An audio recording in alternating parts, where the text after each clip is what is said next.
Bite-sized teaching tips. Learn something new in minutes. Click on the button to start the lesson. Today we are discussing the use of the word consequently in a sentence.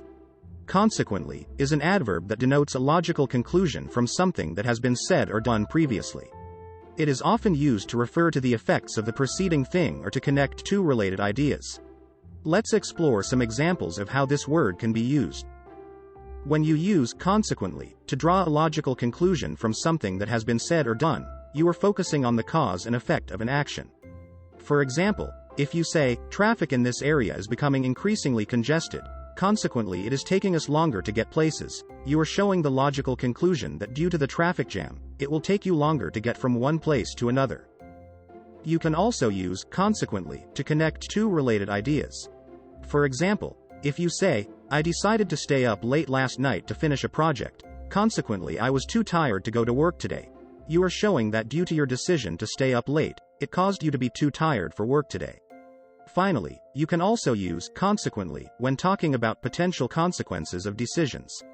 For example, if you say, "If we do not take action to reduce our carbon footprint, consequently our planet will suffer," you are implying that if we do not do something, something negative will happen as a result. As you can see, the word consequently can be used in various contexts, and it is important to be aware of its implications. So the next time you are discussing cause and effect or connecting two related ideas, try using consequently in your sentence. Thanks for watching, and don't forget to like and subscribe and click on the notification bell so that you don't miss out on future videos from us.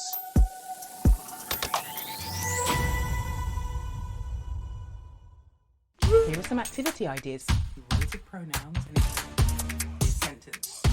Did you know you could do this? Students writing. Follow and like.